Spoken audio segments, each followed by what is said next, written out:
Welcome to our club. As you'll see in the video, we stick together through good times and in sad times. We are very proud of how our club has helped Simone McGill become a world record breaker for the fastest ever women's international goal. Come on, let's go see some of our volunteers.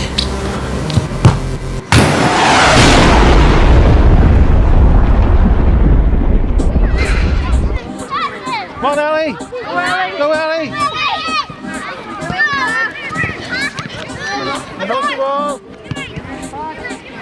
I suppose I've been with the club, I don't know how long, and this age group here would probably be the main reason why I'm involved, because whenever you get them really young and then you can see the development up to the likes of Rachel, Simone, Emer, Jessica, all the senior girls coming into senior players, then I suppose that's very rewarding.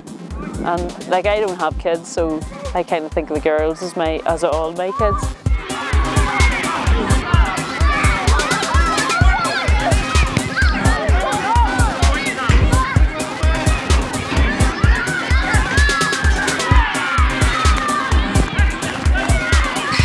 We've been very lucky because we seem to get good girls, you know.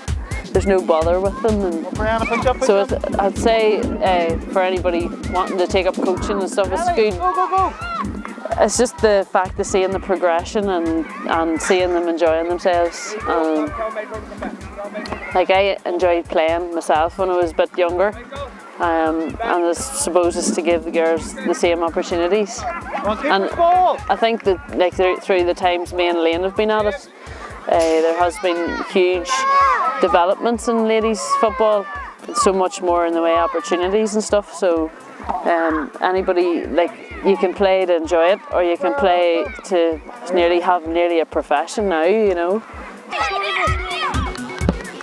Until I develop Velcro boots and make my fortune, I just make buns and tie laces. Welcome to Ulster Ladies Football Club. Yep.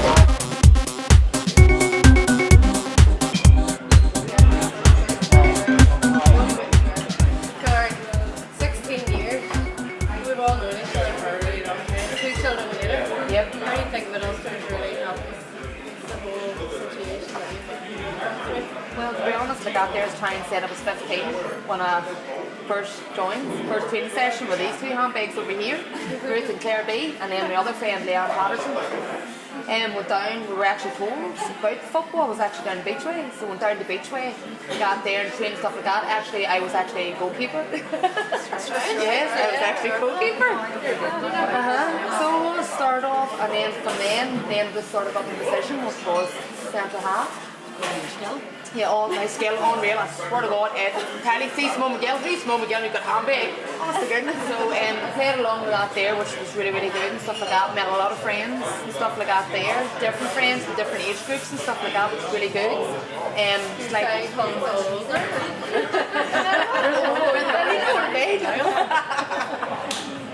it's more like a family thing, because all us girls did connect. As you can see now, we're still, you know, come out and stuff like that. It just wasn't really a club, it was really like a family thing. Well, that's what I think. And your mum followed you too? And my mum was at every match, no matter the coach came to my door and lifted me and my mum for every match, and she was always there all the time watching us. Well,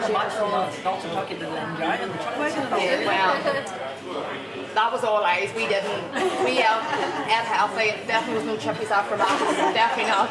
As the saying is, when I was 19, actually fell pregnant. The first person I actually went to when I went to training was Junkie herself. In a bad way, saying that I was pregnant and stuff like that. And to be honest, I thought because I was young that someone would have maybe thought, oh, she's too young, and thought something would be bad of me, but they didn't. They were absolutely fantastic. Junkie goes, don't worry, we'll be here for you. The club was, after I had my first Wayne Jamie, the club welcomed me back with open arms. We begged you to come back. They all missed the handbag, you know. Now it's time to hear from Gary Murray O'Neill, my dad. Name's Gary O'Neill, coach at MUL Ulster Ladies. Came up about 4 years ago because my daughter Annie wanted to get involved with the wee local team. and we came across Claire Charles and Elaine Junk, who are both the head coaches up here at the club. Got Annie involved, and she's been here 4 years.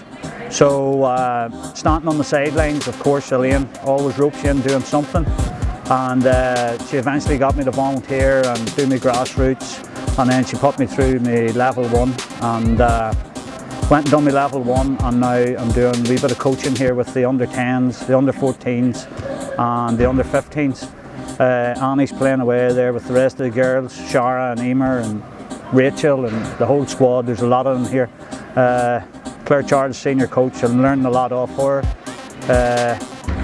They also put me through my bus test, which I drive the buses to the away games and stuff like that.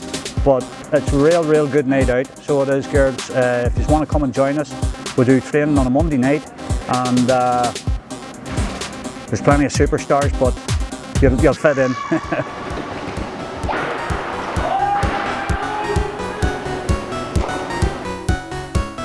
My name is Ali, and my daddy is a coach at the club, but I think I'm better at football than him.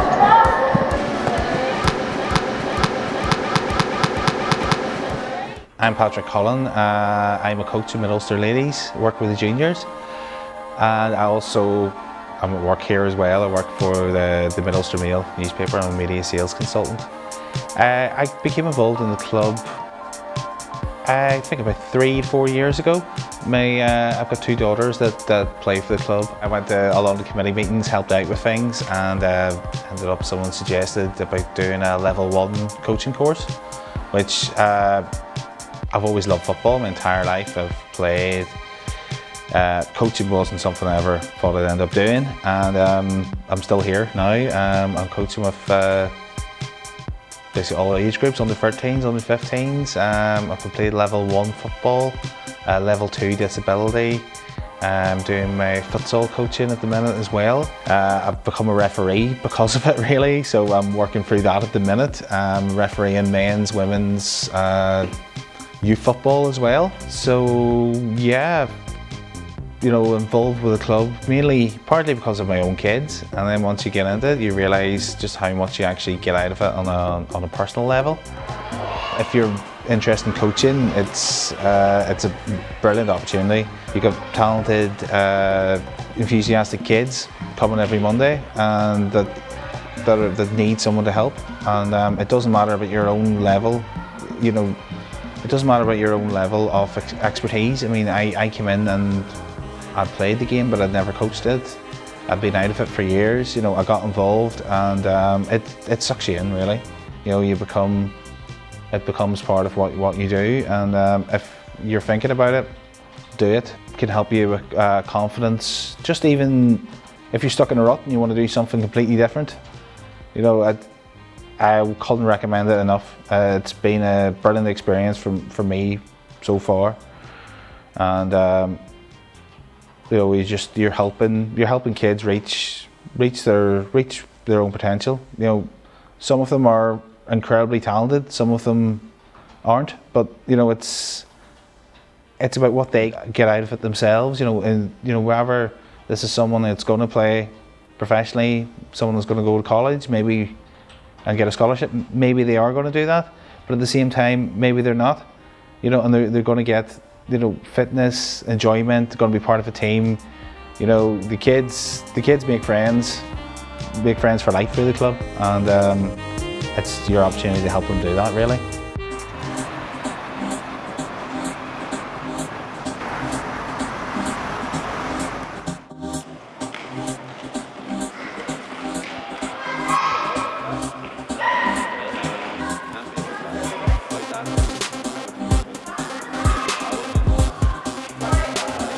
My name is tirelessly. I am a volunteer at Ulster Ladies. I've been here for years. I'm now a senior player.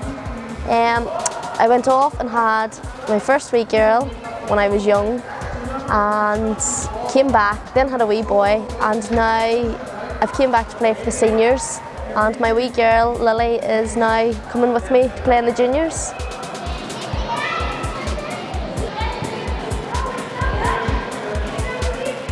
I went off quite young and had a child, at which The support from the club was absolutely amazing, from calls to texts from my pregnancy right up until Lily was born. Calls, texts, support, everything. Couldn't have got any better. I'm now back at the club helping to volunteer whilst my wee girl's playing in the juniors. Whilst I did play in juniors and seniors, Noel, he was a massive inspiration to me. Took me to my Northern Ireland training, took me to my Northern Ireland matches, just kept texting, just showed me different things around the football pitch. Couldn't have asked for a better coach and manager. Best friend actually in the end. Junkie, absolutely fantastic person in the club. The club wouldn't be here without Junkie, to be honest. She's put everything into it, she puts all her time and effort into it. There's no MUL-Ulster without Junkie. I hope to be here many more years, even though I'm quite old now, and help out now that my wee girl's going to be growing up and she's going to be involved in it too. MUL-Ulster, they were what got me into the Northern Ireland team. It was MUL-Ulster, they built my confidence. At that time I was the only one from sort of a different area. Everybody else was from Belfast, so I knew nobody. I didn't have confidence, I didn't have any friends in the team, but the confidence and the friendship that you built within MUL-Ulster ladies, you could go anywhere and talk to anybody. I don't think you will get a better friendship from any other club.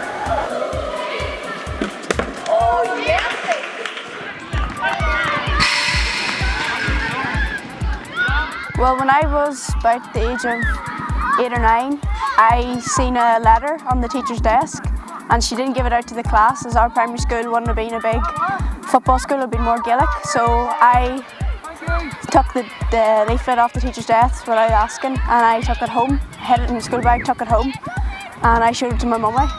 And at the time I'd been going to the local boys club, and I had to make a decision if I wanted to go to MUL-Ulster or not. So I turned up to training the first week. There was only maybe about 8 or 9 girls there, and they were all a good bit older than me. So I immediately felt a wee bit intimidated. And at the age of 8, I wasn't like out of my shell. So I went home and I didn't go back. So I went to the shop one week, just as I did with my daddy, and I was approached by a coach, and he asked me to come back. So I came back and gave it a go for the second time, and I came back ever since. Good finish. So now at the age of 16, I've come through MUL-Ulster's junior teams, and I'm now currently in the senior team. I've also represented my country at under 15 level and under 16 level at tournaments, and I'd hope someday to go down the route of getting a scholarship in America and hopefully taking it to professional level.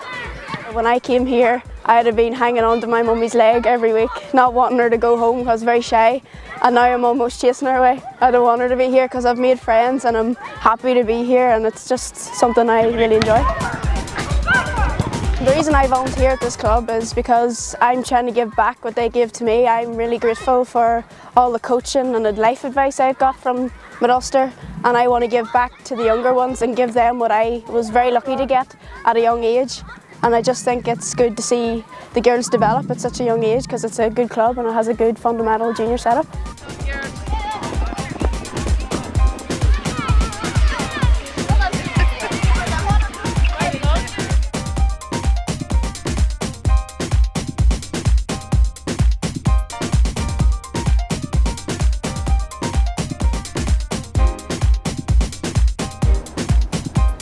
Now it's time to hear from Gary Marini O'Neill, my dad.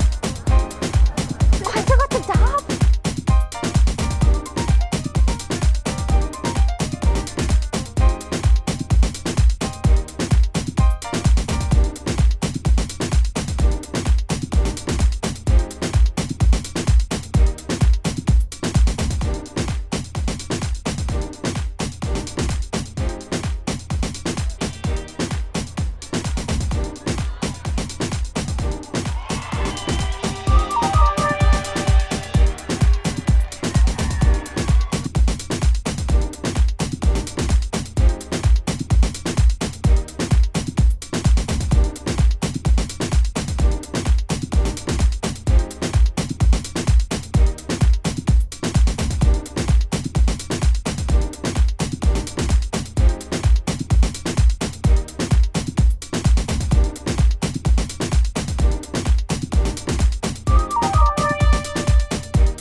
Alright, firstly I'd like to thank everyone for attending tonight in celebration of the club and all it does, not only for creating good footballers but also for creating wonderful people. I've always loved football ever since I was a kid. And firstly I'd like to take this opportunity to thank and welcome those members from Cookstown Youth who are over there for attending. Just give them a little round of applause.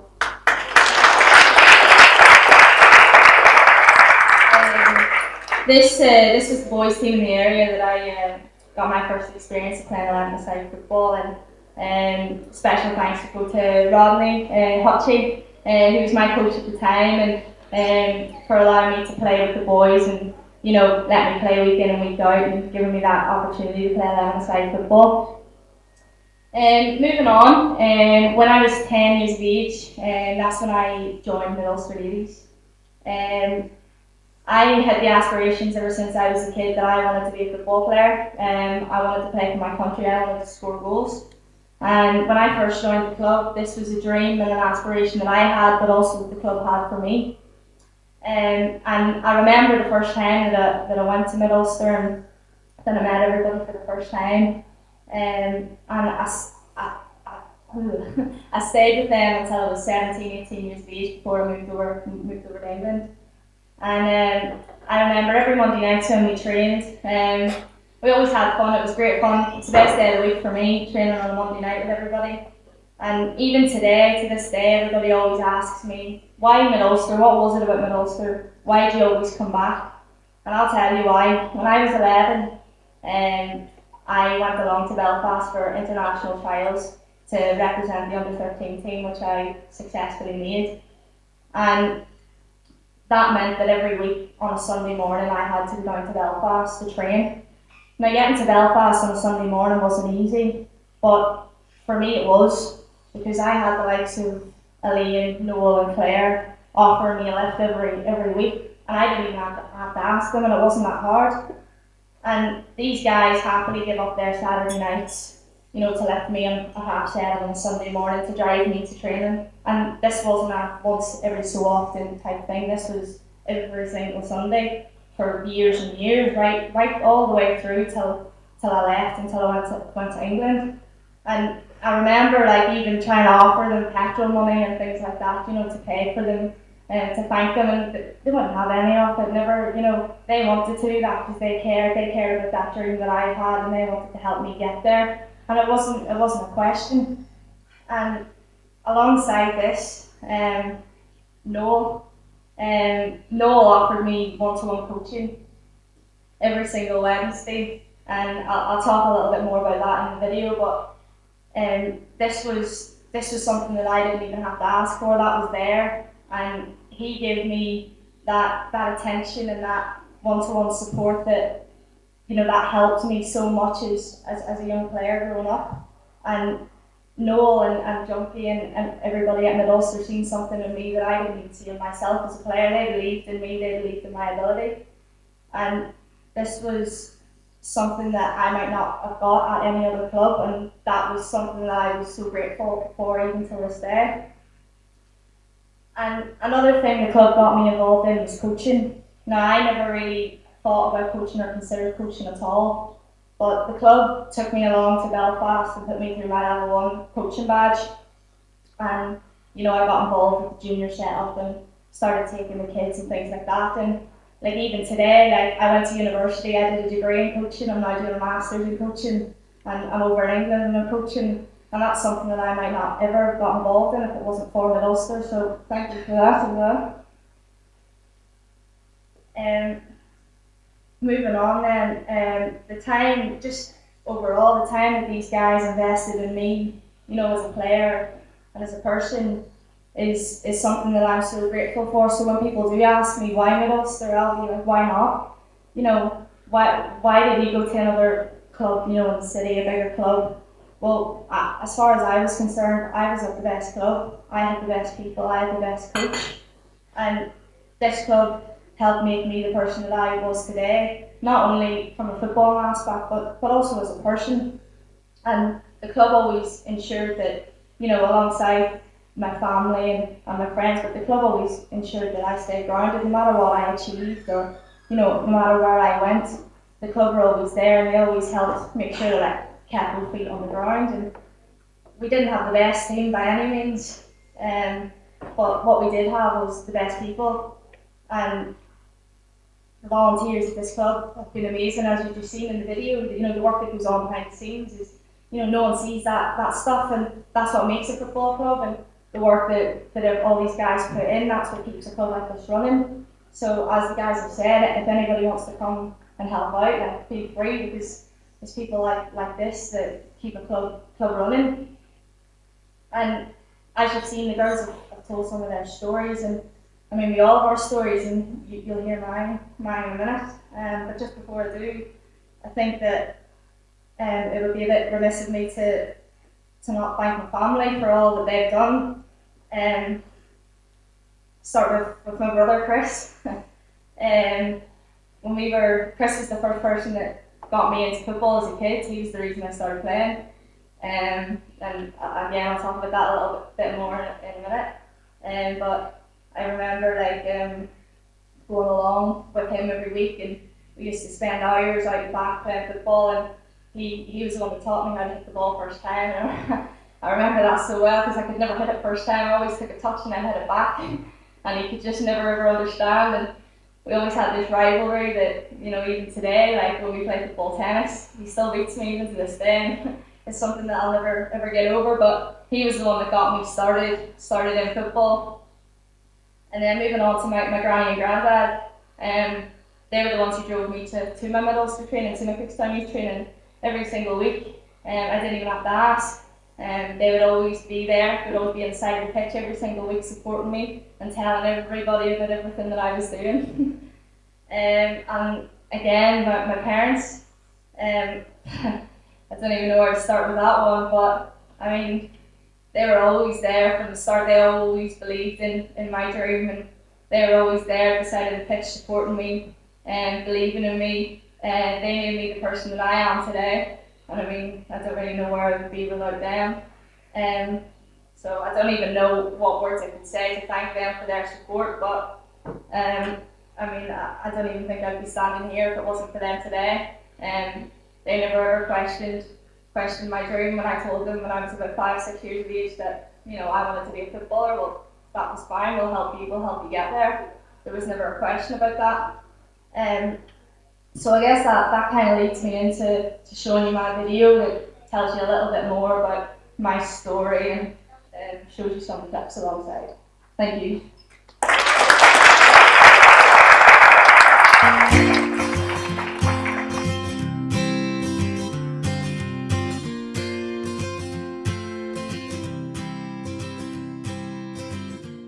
I'm Simone McGill, I'm 22 years old, and I'm going to tell you a little bit about my life basically. So when I was 4 years old, that's when I first started playing football. I was just a little kid. I had an older brother, Chris, and he played football every week. And every Saturday morning he used to go to the local mini soccer team. So one week I decided I wanted to go along with him. So I had my full Man United kit on, and I went along with him just to try it out. And I loved it. It was so much fun. From what I can remember anyway, because it was a long time ago. So from then I decided that I was going to go back every week. Now this was with the boys. Back then there wasn't a lot of girls from my area that played football or anything, so I just ended up joining in with the boys on a Saturday morning. And as I started to grow up a little bit, so maybe 5-6 years old, my parents and everybody else noticed that I was actually okay. I could actually kick the ball and I was quite good. So yeah, I never really looked back from there, to be honest. And at the same time, so when I was 10 years old, there was a local girls team as well that I got wind of that was in the local area, and I had a coach there. He was actually my milkman at the time, so he used to come round to my house to obviously deliver the milk in his milk van. And he obviously seen me out in the front yard with my brother, like kicking a ball every single time. So he started to join in and have a little bit of a kickabout with us, like over the course of a couple of weeks and that. And then he asked, did I play for a team? And at the time I was like, well, yeah, I play for the boys team. And he was like, well, I coach a girls team, why don't you come and join us as well? So the way it works is the boys play in the winter and the girls play in the summer. So it meant that I could do both. So I went and joined the local girls team. And I remember the first time I went, I was so quiet. I used to come with like my headphones on and just kind of like sit in the corner. And then within a couple of months, I was completely different. It was a great club to be a part of. Obviously, I still keep in touch with them all today. So I stayed with that club right through till I was 18 before I actually moved across. So yeah, I juggled the two teams at the same time. So when I was 15, I went from the junior girls setup into the senior girls setup, which meant that I could play in the National League and things like that. So yeah, we were in the top division with our team, so that was with Mid Ulster Ladies. And when I played there, I think in my first season, I actually got awarded the Premiership Player of the Year. So that was in the whole division. So for being such a young player, that was really, really cool. So yeah, that was my first season, and then going into my second season, I think I got nominated for it. Didn't get that one, but I got top goal scorer. And obviously it went down to the great coaches I had and things there. And I think then going into my final season, I managed to get both of them awards then. So I got the Player of the Year, and I also got top goal scorer. So that was my final year there, so it was a great way to end my time there. And I always knew that ever since I was that little kid, 4 years old, that I wanted to be a professional footballer. That's all I ever wanted to do. I suppose basically everything that I've done in football I owe probably to Noel and the work that he did with me as a kid, and the time that he invested in me as a player, the extra sessions. We used to do one-to-one sessions every week. We had a right laugh doing them.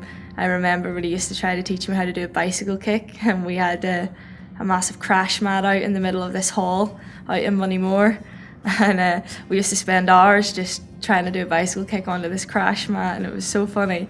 But it's just little things like that, the one-to-one time that he spent on me as a player. Obviously now I'm so grateful for it, because at the time it just gave me that little bit of an edge over other players, and without that I might not have become the player that I was. So I suppose a lot of my success I would have to owe to him as a coach. But yeah, so when I was 15 I got my first senior call-up, which was incredible. So that was to play senior international football in the World Cup qualifiers and the European qualifiers, and I was only 15 years old, and I got to travel to so many countries. I remember when I was only like 14, 15, I'd never really been on a plane before. So then it was just, my life just changed. I remember I was being in school, like trying to do my GCSEs, but then every other month just getting to fly off to all these countries to play football was just incredible. So I got to see so much of the world, and I got to play at the highest level that there is to play at whilst representing my country, so it's insane really. Hopefully this year I'll get 50 caps, which is a great milestone to have. And hopefully one day I can go all the way and get 100. That's a goal that I would love to get to. Yeah, so we're playing Georgia at Solitude in June 2016.